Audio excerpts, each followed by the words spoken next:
Hi everybody and welcome back to another video with me, Tom Dollimore. I started this season as the #1 ranked manager on the FPL Research Manager Rankings, and I'm currently the #1 ranked manager on the Fantasy Football Scout Manager Rankings. Hope you had a great game week 9, maybe got a bit of luck with some transfers like I did. Speaking of which, let's have a look at how my game week went. I'll just touch on the transfers that I did ahead of game week 9 quickly. So I know originally I was saying that I was looking to downgrade Gvardiol to fund an upgrade of either Stack or Reinders to Enzo Fernandez. So in the end, that wasn't what I actually did because I had Alderete, who was ruled out for the game week. I ended up with Anderson, who was ruled out for the game week, and then we had a good amount of doubt over Gabriel. So I needed Gvardiol because I was fairly sure he was starting, and I needed something to cover that doubt over Gabriel. So I wasn't super happy with it, and I didn't have much time to think about it, and there were so many potential options to deal with it.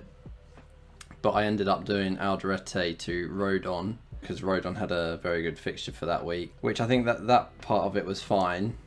But I ended up doing Nda to Enzo Fernandez, which, yeah, like I said, it felt like a sideways move. It was a funny one.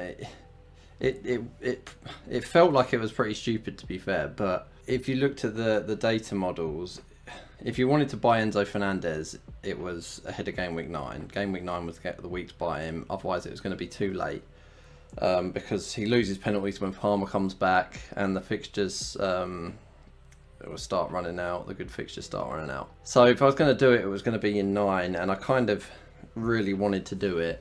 So yeah, it was a bit of a sideways move, and it could have really easily backfired. It hasn't yet, but it still could. But yeah, I wasn't super happy with my transfers in the end, but like I said, I didn't have much time to think about it, so that's what I ended up doing.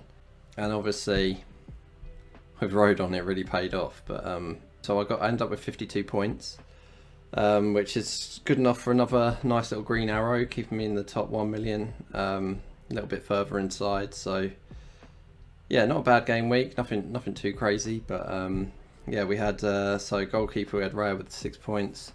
Gvardiol did end up playing, as I expected, but sadly only 2 points because City did pretty poorly. Gabriel obviously ended up starting in the end, so it was a bit irrelevant. And yeah, smashed it again with 9 points. Senesi solid again with 5 points. And then Rodon, so yeah, Rodon, that last minute kind of not really too happy about it transfer, ended up being the absolute hero of the game week. So yeah, Rodon with the 13 points. I couldn't believe that when that happened. That was unbelievable.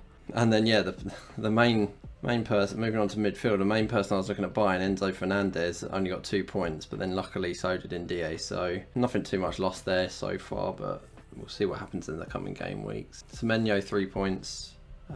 Can't complain about that really. Bruno Fernandes starting to trickle in with a point, so I think he got 8 points last week, and now he's got 4 points. Up front, we've got João Pedro and Gyökeres with nothing at all again, 2 points each, and then Haaland, this time he's not going to score every week, so this time around, yeah, only 4 points as captain, but one of the transfers paid off, so yeah, all in all, not a bad game week. So moving on to game week 10. Yeah, looking at the starting 11 for this week, we've got Raya in goal again. It's no brainer against Burnley.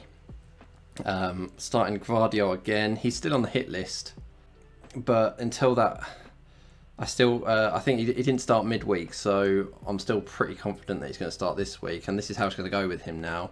As I lose confidence and think that he might be rested, that might be the week when he goes, but he's still on the hit list. I think his minutes aren't as good as I expected when I bought him, so yeah, one week he will definitely be cashed in for a different defender. It's possible that I could move him to Munoz this week. I think Munoz is a great buy this week, and I was very close to. I had actually pre-planned doing Gvardiol to Munoz this week, as well as João Pedro to Mateta, but it's close. But I don't think it's worth it for me. I think I was gonna do it, and then I kind of. I think Munoz is on 3 yellows, and that kind of gives me just enough doubt that he might get to 5 and miss a game that it just edges me towards holding off for now. But I do think he's still probably a great buy. I just think there's some other good options in the coming weeks for moving Guardiola. So yeah, keeping him for this week, starting him against Bournemouth at home. Gabriel, obviously, no-brainer against Burnley away. No-brainer against anyone, really. I've got Anderson. I don't know. I don't know if he's going to play. I doubt it. But if he doesn't, then I've got Rodon on the bench coming on, which against Brighton away isn't the best, but I think it's good enough to not have to make a transfer. And then I've even got Senesi against Man City away on the bench. So, and I've got Stack, who might start. Yeah, I think the bench is okay. So if Anderson doesn't play, but I'm going to put him in the starting 11 anyway, because Wolves at home is an amazing fixture if he does. So, and I think it's one of those where he either plays or he's not in the squad at all. So I'm going to start him. Moving into midfield, we've got Reinders starting against Bournemouth. Now, he's another one still on the hit list, but he didn't start midweek, and he's okay to start this week. I think he's if I get any indication that he's not going to start, then I'd look at my options. But I think he's in the starting 11 at the minute, and I think he's okay. I don't expect much from him at all, but it's okay. Enzo Fernandez, Tottenham away. This is not the greatest fixture, but in the run that they were going to have. But when I bought him last week, you never know what's going to happen with Tottenham. You never know which Tottenham's going to turn up. So we'll see what we get out of that. Semenyo, Man City away. It's not the best fixture, but he's been unreal, so anything can happen with him. Bruno Fernandes, Nottingham Forest away. That's a fairly good fixture for him. Man United are looking better. Hopefully he continues delivering some points.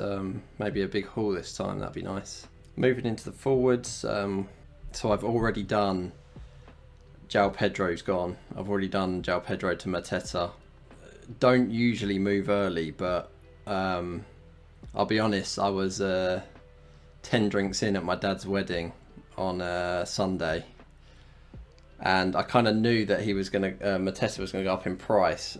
So before the wedding started, I kind of weighed it up to have a think about if I would do it if it looked like Mateta was going to go up. And yeah, I ended up having a quick check, saw he was going up, and I would have been priced out, so I wouldn't have been able to make the move without another transfer if I didn't do it. And yeah, I kind of weighed it up, and I thought, I hate taking these risks, but it's a key transfer, what I'd call a key transfer, where it had been penciled in for a while, this move for this game week. And yeah, where João Pedro's been so poor, I could just see a massive sell-off, which actually hasn't been too bad, but I could see this massive sell-off of João Pedro coming and this massive rise of Mateta, and I'd miss out, and it'd become a bit of a nightmare, because I see Mateta as probably the only, I think Haaland, Mateta and Thiago at Brentford are the sort of three trustworthy strikers at the minute. But yeah, even Thiago maybe not quite yet, but he's doing pretty good.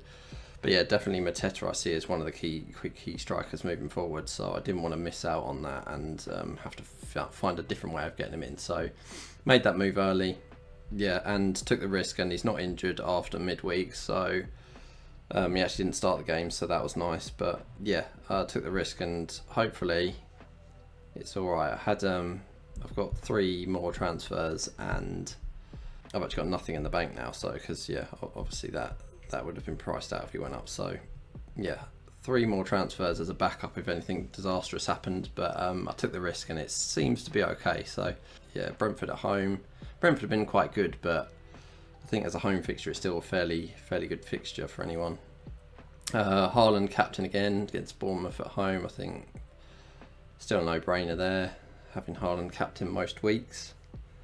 Then we got Gyökeres is still in the team. Burnley away. Now, hopefully this is a nice fixture where he can actually finally score some points. But I don't know. He's. I've said before. I said last week. I think he's still on penalties to some extent. Not full on penalties. I think he shares the penalties with Saka. So I've still got that belief built in on the models.